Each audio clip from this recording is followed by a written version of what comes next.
Olá pessoal, espero que estejam todos bem. Nossa aula de hoje será sobre os plateumintos. Os plateumintos que são aí o terceiro filo do reino animal. Então quem são eles? São animais de corpo achatado, são acelomados, são triblásticos e 20% deles são parasitas. São os primeiros animais aí a apresentarem simetria bilateral, né? Se você cortar ele no meio, os dois lados aí serão simétricos. São os primeiros animais também a apresentarem os três folhetos germinativos. Então, endoderme, ectoderme e a mesoderme. No entanto, eles ainda não possuem celoma, não possuem as cavidades corporais revestidas aí por mesoderme. Por isso, eles são acelomados, são achatados, são maciços, ok? Beleza, nós temos aí organismos que vivem em ambientes aquáticos, ou então ambientes terrestres aí úmidos, ou então parasitando outros animais. Como eu falei para vocês, 20% deles são parasitas. Esses que não são parasitas são de vida livre, né, vivendo na água ou então ambientes úmidos. Beleza? Temos três classes principais: turbelária, cestoda e trematoda. Tá? A primeira que a gente verá é a turbelária, e as coisas que a gente vai ver aqui servem de padrão para as outras classes, exceto cestoda, que é um pouco diferente. Então, quais são as principais características dessa classe? Né? São aí as planárias, né? Esse animalzinho aqui é uma planária. Ó, aqui temos uma planária aquática, ela lembra, você olhando assim, uma lesma, só que a lesma é um molusco, tá? Não confundam, não vão colocar lá que plateumintos são lesmas, né? Eles são esses vermezinhos achatados aqui, tá? Então, planária é planária, lesma é lesma e lombriga é lombriga. Então, uma coisa, outra coisa, outra coisa. Então, vamos lá, as principais características. Ó. Temos esse corpozinho achatado aqui, né? Temos os celos, que já são receptores, né, de luz, são olhos primitivos, então ele não tem uma visão como nós temos, mas ele consegue perceber de que lado está vindo a luz para poder então se locomover. Normalmente ele foge da luz, até para evitar aí, por exemplo, ressecamento, já que ele precisa viver em ambientes úmidos ou então ambientes aquáticos. Percebam, ó, isso aqui é um corte. Percebam que aqui nós temos em verdinho aqui, ó, glândulas mucosas. Essas glândulas mucosas são então glândulas que produzem muco, liberam muco que vai ficar aí lubrificando o corpo dele. Tá? Então tem essa epiderme inferior ciliada aqui, esses cílios inclusive auxiliam ele na locomoção. Tem bastante musculatura e ó, percebam que é maciço, né? Você tem aqui, ó, a única abertura aqui é da cavidade digestória. Então você tem a cavidade digestória ramificada, vocês vão ver aí na próxima ilustração, né? Vai ser simplesmente uma cavidade digestória, não vai ter uma boca e um ânus, não vai ter um tubo digestório. Então, por isso, eles têm sistema digestório incompleto, assim como eram lá os canidários, só que aqui ele já é mais ramificado, já é mais eficiente um pouco. Tá? E falando em sistema digestório, ó, percebam que ele tem uma faringe que projetada para fora. Aí, com essa faringe projetada para fora, ele libera enzimas sobre a fonte de alimento. Aí essas enzimas já vão degradando um pouco esse alimento e aí ele engloba essas partículas do alimento, vai para a cavidade digestória dele, continua a digestão ali e ainda as células fagocitam aquilo termina a digestão dentro das células. Então a digestão desses animais é extracelular e intracelular, assim como também acontecia nos cnidários. Percebam que aqui nós temos musculaturas em várias direções. Ó. Temos musculatura transversal, uma musculatura circular e temos ainda uma musculatura longitudinal. Então você vai ter musculatura para cá, para lá e ainda a circular, para ele poder ter uns movimentos aí mais eficientes. Tá? Então, mesmo ele tendo um corpo necessariamente basicamente simples, né, ainda tem uma eficiência grande. Tanto que esses animais estão aí até hoje. Então percebam que algumas novidades aí que já aparecem. Ó. Percebam que o sistema nervoso deles já tem então cordões nervosos, já tem nervos aí, já tem nervos ramificados. Vai ter então a presença de gânglios cerebrais, seria como se fossem cérebros primitivos, seriam centros aí de informação. Então a informação que ele percebe do ambiente se concentra, então chega até esses gânglios e aí ele de certa forma decide o que vai fazer com essa informação, se vai se mover para cá, se vai se mover para lá, se vai retrair, se vai se esticar, enfim, nós temos então um sistema nervoso já sendo formado. Ó, aqui que eu estava falando da cavidade gastrovascular ramificada, então ó, ele tem a faringe, né, perceba o cortezinho aqui, E aí você não tem uma saída disso. A saída vai ter que ser a própria faringe, né, daquilo que não for absorvido. Então, um sistema digestório que lembra lá o dos cnidários, você só tem uma abertura, por isso o sistema digestório incompleto. Então, o alimento vai entrar, né, você vai ter várias dessas ramificações, o alimento então vai poder percorrer por todas essas ramificações. Quanto mais penetrar nessas ramificações, melhor para essas células que estão no entorno dessas ramificações absorverem esses nutrientes. Então, quanto mais ramificado, melhor para absorver os nutrientes. Aqui, ó, percebam que esse animal ele já tem um sistema excretor. Então, o sistema excretor é aquele sistema então que vai pegar as excretas metabólicas lá das tuas células e jogar para fora. Então, tudo aquilo que, né, sobrou do teu metabolismo, tudo aquilo que é tóxico para você, você tem que jogar para fora. No nosso caso, o sistema excretor, por exemplo, envolve o nosso sistema urinário. Então, boa parte da nossa urina é resultante aí do nosso sistema excretor, da excreção aí das nossas células, certo? Tá. Então, aqui ó, percebam que ele tem um sistema aqui também ramificado, sistema excretor, que vai ter essas células flama. Essas células flamas, elas vão absorver, então, o líquido, né, vão absorver as excretas que vão estar sendo liberadas pelas células aqui nesse mesênquima, que seria essa parte aqui preenchida por essas células. Tá? Então, a partir do momento que essas células vão liberando essas excretas, essas células flama, elas têm os flagelos ali, então elas absorvem essas excretas, e aí esses flagelos vão empurrando essas excretas metabólicas por esses dutos. Né? E aí esses dutos eles terminam em alguns poros, então esse animal, de certa forma, ele sua as suas excretas. Tá? Nosso suor também tem excretas metabólicas. Beleza. Tá. Agora a classe aí trematoda, né? A estrutura interna deles é de certa forma similar aí à dos turbelários, né? Então a principal diferença que eles apresentam é que assim nós temos agora aqui eles são parasitas. Então vai ter duas classes aqui de parasitismo. Você tem os ectoparasitas, que são aqueles parasitas que estão fora do corpo do animal, e os endoparasitas, que são aqueles que estão dentro do corpo do animal que está sendo parasitado. Uma diferença que esses animais aqui vão ter é um corpo revestido de uma cutícula resistente aí à defesa do organismo do animal que eles estão parasitando.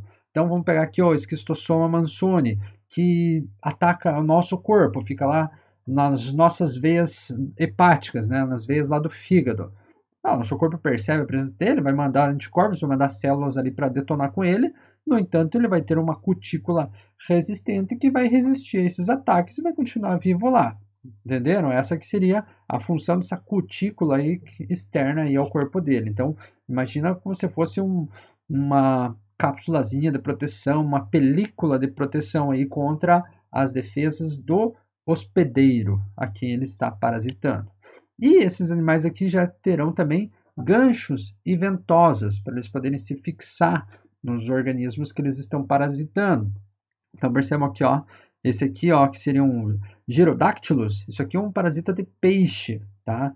Então ele se fixa lá no peixe, né? E aí ele vai ter a boca. Então ele fica lá, utiliza aqueles ganchos para poder se fixar, né? E vai se alimentando então desse peixe. Essa facíola hepática é um parasita aí que parasita fígado de carneiros. Ó, ele tem a ventosa que vai ter aí praticamente a mesma função dos ganchos fixadores. Então essa ventosa vai fixar ele e aqui, ó, ele vai ter uma ventosa inclusive ao redor da boca. Então essa ventosa vai fazer com que ele consiga fixar a própria boca para poder ir absorvendo os nutrientes que ele precisa.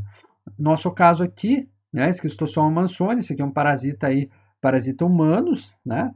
Fica lá também nas veias hepáticas e fica lá absorvendo os nutrientes, né? Tem a sua boca ali, né? Suas ventosas para ele se fixar. Aqui é interessante que a fêmea desse organismo, ela se abriga nesse canal aqui, nessa abertura, que é o ginecóforo do macho. Então, ó, esse maior aqui é o macho e essa mais fininha aqui é a fêmea. Então, eles vivem juntos, né? A fêmea dentro do macho, né? Dentro desse canal. E aí nós temos a classe Cestoda, que são as solitárias, as tênias. Elas são endoparasitas e elas não têm sistema digestório. Então aquilo que aparecia nos outros ali, daquele sistema digestório incompleto, uma boca e uma cavidade gastrovascular ramificada, que não ocorre. Tá? Então eles são extremamente especializados no parasitismo. Então, o que eles vão ter? Eles vão ter essa cabecinha, digamos assim, que é a escólex. Ó, perceba que ó, tem uma escólex aqui, ó, bem no meinho, né, que vai ser tipo uma cabeça, digamos assim, que vai ter as estruturas que eles vão conseguir se fixar no seu hospedeiro. Então aqui, ó, percebam que nessa aqui nós temos os ganchos e ventosas. Então são duas estruturas que vai fazer com que ele se fixe lá no intestino do animal. Nós, no caso, né, essas aqui são as tênias aí que nos parasitam. Aí aqui, ó, outra, né, tem ventosas. Essa outra espécie aqui tem um sulco adesivo. Essa aqui é um parasita de peixe. Então, assim, percebam que a partir dessa escólex aqui, nós temos aqui, ó, zona de formação de proglótides. As proglótides são aqui, ó, essas subunidades, digamos assim, que são formadas a partir do próprio escólex. Cada proglótide dessa aqui, né, é isso aqui, ó, aqui nós temos um zoom, né? Cada proglótide dessa aqui, ela tem, né, as estruturas sexuais aí, o sistema sexual masculino e feminino, ou seja, ela é hermafrodita. Então, cada subunidade dessa aqui, ela é formada a partir aqui da escólex por estrobilização. Lembrem lá da estrobilização que acontecia lá com os cnidários, quando a gente tinha lá a formação de várias medusas a partir de um pólipo que, né, sofria estrobilização. Então, ele se segmentava. Tá? Então, aqui nesse caso, ela vai produzindo cada vez mais dessas proglótides, né? E vai cada vez mais crescendo. Eu falei para vocês que ele não tem sistema digestório, até porque, olha, cada proglótide dessa, ela é de certa forma independente. Então, por exemplo, não faria sentido você ter uma boca aqui e um tubão digestório chegando até lá no final. Para essas espécies, ficou mais fácil absorver os nutrientes a partir do próprio intestino delgado, lá onde elas estão parasitando. Tá? E por que elas têm esse nome solitária? Porque normalmente, quando você tem um animal desse no teu intestino, você vai ter só um, porque ele libera algumas substâncias que inibem o desenvolvimento de outras espécies, inclusive. Inibe o desenvolvimento de outras solitárias, de outras tênias. Até porque não vai precisar, já que ele faz autofecundação. Então perceba o que nós temos aqui dentro do escólex, né? Olha só, temos um poro genital, temos uma vagina, temos o cirro, o órgão copulador. Aí, ó, essas bolinhas pretas aqui, os testículos. Aí, aqui, ó, esse sacão aqui seria a região onde ficam armazenados os ovos. E essa parte vermelhinha aqui seria a glândula de vitelo. E aqui, glândula de casca. Beleza, agora vamos entender isso aí. E aqui, ó, essa ramificação aqui seria o ovário. Ovário tem mais aqui o canal deferente, esse amarelinho, canal excretor e nervo. Beleza. Então, como é que vai ser a reprodução desse animal? É ele com ele mesmo. Então, assim, vai ocorrer a produção dos espermatozoides. Esses espermatozoides vão percorrer o canal deferente e vão sair lá para esse poro genital. Ok? Aqui, eles já podem entrar nele mesmo, aí percorrer, né, esse tubo aqui. Aí, como nós temos os ovários, né, que são essa parte vermelhinha, vai liberar, então, os óvulos aqui, então já vai ocorrer a fecundação. Nós temos aqui uma glândula da casca, que vai formar a casca desse ovinho, e aí esse ovinho, né, vai receber, então, além da sua casca, vai receber também o vitelo. O vitelo seria o nutriente que ele vai precisar para se desenvolver, aí, enquanto ovo, certo? Então, assim, ó, vai ter o vitelo, vai ter, então, o óvulo fecundado, vai ter a casca, e aí, então, vai ser depositado aqui nesse saco aqui, certo? Então, aí, quando isso acontecer, a gente diz que essa proglótide está grávida. Também pode acontecer fecundação dessa proglótide aqui, com essa aqui de baixo, ou aquela de cima. Então, como ele está lá, tudo dobrado, ela é bem... ela é achatadinha, né, como, né, qualquer outro plateuminto, né, ela parece uma fita métrica isso aqui, então ela pode estar toda dobrada, então um pode fecundar o outro também. Então, você pode ter, então, a autofecundação da própria proglótide ou de uma proglótide com a outra, né? Se chegar esse espermatozoide aqui, vai ocorrer esse processo, vai ocorrer a fecundação, né? Aquisição do vitelo, da casca, e vai ser guardado. Vai ficar guardado ali até que, né, essa proglótide grávida seja destacada e seja liberada junto com as fezes do seu hospedeiro, no caso humano. Ok? Beleza? Aí, como é que é a reprodução? Já que começamos a falar da reprodução, vamos começar a ir para lá das planárias. Então, o mais legal que tem da reprodução das planárias é a assexuada. Então, a assexuada ela faz uma reprodução assexuada, que seria, ó, por exemplo, essa fissão transversal. Ó. Você tem um autoestrangulamento aqui, se destaca, aí essa aqui se regenera, aí, né, cresce mais um pouquinho, e essa aqui regenera a cabeça. Se você pegar uma planária e cortar ela, por exemplo, na metade, né, a metade que ficou com a cabeça vai formar uma nova cauda, digamos assim, e a metade que ficou com a cauda vai formar uma nova cabeça. Se você abrir aqui, ó, no meio, tá vendo? Passaram um estilete aqui, ó, no meio, um bisturizão aqui, no meio dela, ó, cada uma vai gerar uma nova cabeça. Então, assim, a capacidade de regeneração de uma planária é sensacional. E a partir disso, isso é utilizado pela própria planária para a reprodução assexuada. Então, beleza, cortei lá, a planária sofreu um acidente, né, e perdeu pedaços dela, né, esses pedaços eles podem regenerar uma planária inteira. Tá? Essa seria, então, a reprodução assexuada das planárias. Mas elas também têm reprodução sexuada e elas também são hermafroditas, são monóicas no caso. Então, olha só, nós temos aqui, ó, os ovários e aqui os testículos. Ó. Então, 2 ováriosão e vários testículozinhos. Nós temos aqui o canal deferente, né, o duto deferente, que por onde vão percorrer os espermatozoides, né, e temos aqui o oviduto, que seria o canal por onde vai percorrer o óvulo. E aí nós temos aqui, ó, essas glândulas vitelínicas. O vitelo será o nutriente para o ovo. Então, olha só aqui como é que é a cópula das planárias. Então, se vocês encontrarem planárias e elas estiverem nessa forma aqui, já saibam que elas estão copulando. Elas estão aí fazendo reprodução sexuada. Então, você vai ter aqui um poro, né, um poro genital. Vai ter uma bolsa copulatória, que é o receptáculo seminal, por onde ela vai receber, então, o sêmen, né? Vai ter o pênisinho aqui, certo? Aí, então, o que vai acontecer? As duas vão produzir espermatozoides e as duas vão produzir óvulos, tá? Então, o que elas estão fazendo aqui? Na verdade, o que elas estão fazendo aqui é troca de espermatozoide. Uma está liberando espermatozoide para a outra. Então, ela vai receber esse espermatozoide, né, nesse receptáculo aí. Esses ovários aqui produzirão os óvulos, esses óvulos serão fecundados, aí as glândulas vitelínicas vão produzir o vitelo, isso vai ser tudo encaminhado aqui para essa região aqui que seria o átrio genital, onde será produzido então um casulo que vai ser fixado, né, geralmente em alguma planta, né, vai ser fixado em alguma coisa, e aí dentro desse casulo aqui você vai ter vários embriõezinhos se desenvolvendo. A partir do momento que elas se desenvolvem um pouquinho, elas rompem o casulo e saem fora, tá? E aí vão crescer e vão fazer o mesmo processo. Fácil, né? Beleza. E aí nós temos os esquistossomos, né, que causam a doença chamada esquistossomose. Esses esquistossomos, a gente já viu ali, esquistossomo mansoni, que é da classe aí trematoda.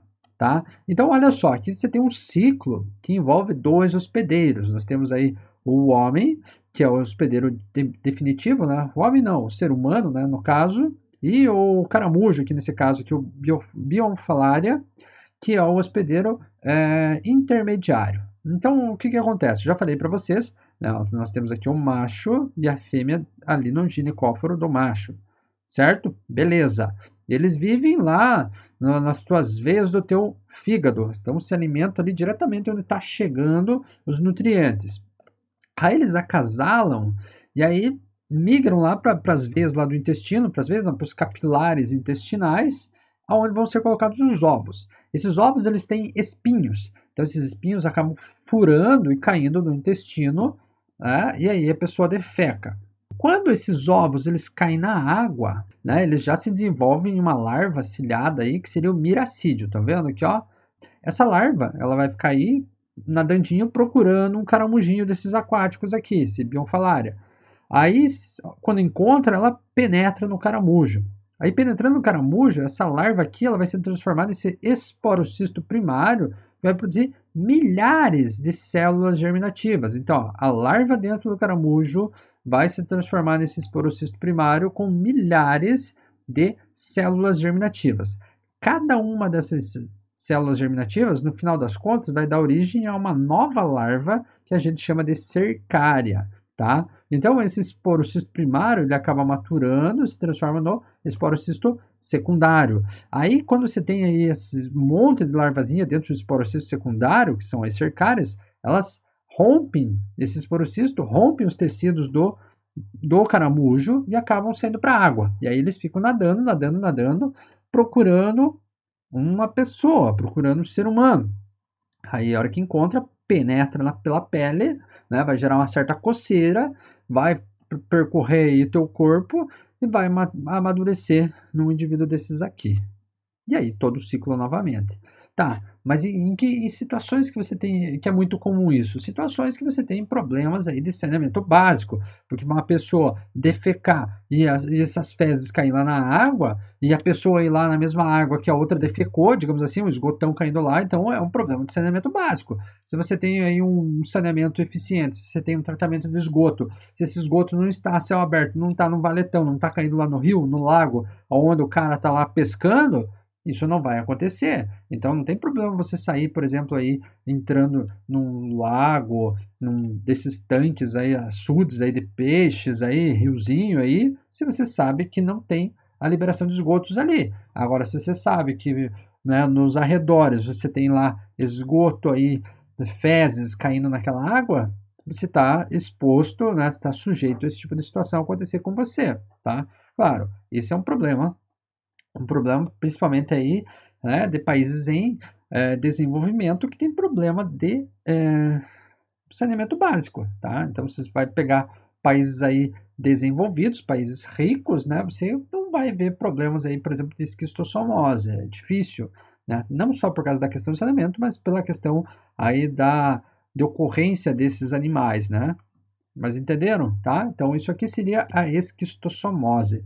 E a esquistossomose, inclusive, ela é conhecida por barriga d'água, porque, né, as pessoas, né, principalmente as crianças que têm isso, né, ficam com o fígado inchado, né, e fica daí com aquela barriga saliente, né, mesmo não sendo, por exemplo, de barriga cheia de comida, ou então que você está lá com excesso de tecido adiposo. Não, a pessoa lá é magrinha, por exemplo, e aquela pancinha lá. Isso porque você está cheio de esquistossomos lá no teu fígado, lá, se nutrindo daquilo que você está comendo, então você está desnutrido até por causa da presença deles. Beleza? Ok. E agora, então, a reprodução das tênia. Então, o ciclo reprodutivo aí dos cestodas, né? Então, aqui, ó, mais uma vez, né, um problema, uma doença que acontece em humanos, né, que seria a teníase, né? Teníase, que é a solitária, a presença da solitária, a presença da tênia lá no teu intestino. Tá? E aí, então, envolve o ciclo reprodutivo desses animais. Então, vamos iniciar aqui com você comendo uma carne mal cozida, de porco. Todo mundo sabe, acho que todo mundo já ouviu falar que carne de porco você tem que assar bem, tem que cozinhar bem antes de comer. Mas você não quer saber, você vai lá, come uma carne meio crua, você gosta do mal passado, porque assim é mais gostoso, que é o boi não, que é o porquinho sangrando, mas pode ser o boi também tem. Nós temos duas espécies principais aqui, que é a Taenia solium e a Taenia saginata, né? Neste caso aqui seria a Taenia solium, que é a tênia que vai infectar então o porco, mas a tênia saginata infecta o gado. Mas vamos entender como é que isso acontece. Então você comeu carne do porco contaminada. Essa carne do porco tinha aquilo que a gente chama de cisticerco, ou então cisto, né? Então tinha esse cisticerco, né? E lá dentro você tem lá uma mini têniazinha lá esperando para sair. Tá? Nós temos aqui uma Scolex invertida, tá? Aqui o cisticerco está lá com a cabecinha para dentro, digamos assim. Você comeu isso, caiu no teu estômago. Aí chega lá no estômago, o suco gástrico, né, já começa a degradar, já começa a estimular isso aqui. Aí lá no teu intestino, ó, essa cabecinha que estava para dentro, ela pá, vai para fora. E aí já se fixa no teu intestino. Se fixou no teu intestino, já começa a se nutrir, já começa a produzir as proglótides. E aí já era, você vai ficar com isso aqui até que você tome um remédio para isso ir embora. E o remédio é de graça no postinho, tá? Aí nós temos aí o mebendazol, por exemplo, aí, que elimina a tênia, tá? Mas beleza. Aí cada proglótide dessa aqui, ela chega a ter aí cerca de 80 mil ovos. Imagina, 80 mil ovos. Agora, pasme, cada tênia adulta aí, ela chega a liberar 10 proglótides aí, grávidas por dia. Então imagine, por dia, 10 proglótides grávidas, cada uma com 80 mil ovos. Faça as contas de quantos ovos são liberados aí junto com as fezes de alguém que tem uma tênia adulta no seu intestino. Aí beleza, né? A pessoa vai lá, defeca essas proglótides lá, essas proglótides liberam esses ovos, está ali no meio daquelas fezes. Aí o porquinho vai lá, se alimenta de algo contaminado por esses ovos. Então era comum antigamente, por exemplo, os porcos terem acesso às fezes das pessoas. Tinham até algumas privadas, algumas patentes aí que eram feitas já de forma que o porco tivesse acesso, então era meio elevada e aberta embaixo. Aí a pessoa ia lá, defecava, aquilo lá rolava, o porquinho ia lá e comia, né? Você estava engordando o porco. Só que enfim, aí ele comia esses ovos, aí esse ovo já vai se transformar numa larvazinha, uma oncosfera que a gente chama, que acaba perfurando aí os vasos sanguíneos, então fica lá livre dentro do teu sistema circulatório, no caso aqui do porco, né? E aí, quando chega lá no sistema muscular, se fixa e se transforma no cisticerco, então fechando o ciclo. Entenderam? Isso acontece tanto com o porco quanto com o gado, né? Quanto com peixes. Só que, claro, são espécies diferentes aí de tênias. Tá? Mas entenderam o ciclo? Entenderam o porquê de nós termos aí o hábito de assar bem as carnes, cozinhar bem as carnes? É para evitar isso. Claro, hoje em dia a produção de carne ela é mais limpa, digamos assim, né? Nós não temos essa situação aqui, por exemplo, do porco, do gado ter acesso aí às nossas fezes. No entanto, olha a quantia de ovo que é liberado. Essa quantia de ovo liberado aí, por exemplo, vai lá, você não tem um saneamento básico, acaba tendo um açude, esse açude você acaba pegando água para tratar os animais. Então, assim, tem muito ovo que está lá, a chance desses animais comerem esses ovos aí junto com a água acaba então sendo elevada. Estão entendendo? Ele não precisa necessariamente se alimentar das fezes, né? Você tem lá uma grama lá, vamos supor que você tenha lá na fazenda, lá na chácara, lá um sistema lá de esgoto com um fosso, alguma coisa assim, mas aí deu uma enxurrada, tudo aquilo subiu e vazou lá pelo potreiro, por exemplo. Aí, então o que aconteceu? Contaminou, né, o potreiro, contaminou a grama, contaminou o pasto ali com os ovos. Aí esses animais vão lá se alimentar disso e acabam consumindo esses ovos e acabam então desenvolvendo esses cistos. Esses cisticercos no caso. E aí nós temos aí uma escólex aí de uma tênia solium, né? Então aqui está uma ventosa, aqui estão os ganchos, né? Dessa forma que ele se fixa lá no intestino delgado. E nós temos também uma outra doença que pode ser ocasionada por esses mesmos animais, que é a cisticercose, que então você comer os ovos e não comer a carne com o cisticerco. Então, se você comer os ovos, aquele processo da formação do cisticerco vai ocorrer em você. Então, você comeu o ovo, né, esse ovo vai virar lá na larva oncosfera, vai circular pelo teu corpo, pelo teu sistema aí circulatório e vai se fixar em alguns tecidos.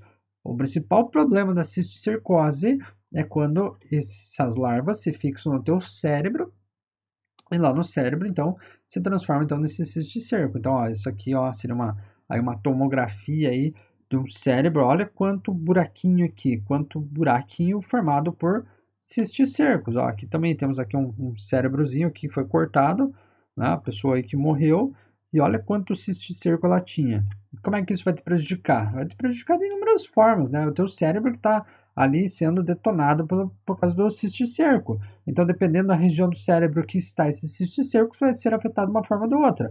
Pode estar lá, por exemplo, uma região lá que é responsável pela tua visão, pode ser a parte da memória, pode ser a parte das sensações, a parte dos movimentos. Então, assim, nós temos vários locais aqui do cérebro, né, que a gente sabe que são responsáveis por algumas funções específicas. Então, dependendo onde esse cisticerco se encontrar, você vai começar a perder funções referentes a essa área, ok? Olha só essas notícias aqui que eu encontrei aí, né, enquanto estava montando os slides. Olha só, homem come carne de porco crua e 700 tênias se instalam em seu cérebro. Outra aqui, após 10 anos de dores de cabeça, homem retira ovo de tênia do cérebro. Estava lá com o cistozinho. Homem vai ao banheiro e retira tênia de 10 metros do próprio ânus. Isso aqui, o cara até postou no Facebook, lá que foi no banheiro, de repente começou a tirar, e 10 metros e o negócio estava saindo ainda. Isso é real, gente, elas crescem bastante. Médicos tiram tênia de 12 centímetros que comia cérebro de homem há 15 anos. Tá, essa aqui seria, né, uma outra espécie ali de plateuminto no caso, né, outra espécie de cestona no caso, que infectava de forma diferente, mas estava lá no cérebro dele. Então, por isso, gente, vocês têm que cuidar com a questão de saneamento, a questão de higiene, né? Higiene com a manipulação de alimentos, higiene com a questão da aonde que vocês vão defecar, né? Como que vocês vão se limpar, né? Perceber a higiene do local onde vocês estão se alimentando. Então, se vai em algum restaurante, vai em algum lugar, né? Perceba mais ou menos a questão higiênica, né, para evitar que esse tipo de coisa aconteça com vocês. Então, são medidas aí simples, né? Por exemplo, a cisticercose. Como é que você vai comer o ovo de uma solitária? Pensa, o ovo da solitária estava lá nas fezes. Como é que isso chegou até a tua boca, né? Então, pode ser aquelas formas, como eu falei para vocês. Então, pode ser que tenha aquele esgoto tenha caído na água. Vamos imaginar uma situação bem simples. Crianças aí jogando bola, né, locais aí que não tem um saneamento básico, sem esgoto a céu aberto. A criança lá jogando bola, aquela bola pof, cai lá na valeta, lá no valetão. Beleza, pegou a bola, continuou chutando. Sujou as mãos, mas nem deu bola. A criança não dá muita bola. Aí chega em casa correndo com fome, viu que a mãe fez um bolinho, pegou aquele bolinho lá, aqueles bolinhos da graxa lá e comeu. Beleza, mas a tua mão estava suja, né? A mão dessa criança estava suja, comeu, e lá tinha ovo, comeu esse ovo, está feito já o estrago, né? Então, por isso, cuide muito da questão de higiene, repassem, né, essa questão de higiene para frente, porque que é importante. Já estamos vivendo uma pandemia aí que, né, já estamos vendo o quanto que é importante a questão de higiene. Então, isso não se aplica só à questão lá do Covid-19. Então, espero que vocês fiquem bem, espero que tenham curtido a aula, que tenham entendido o conteúdo e até a próxima semana. Tchau para vocês.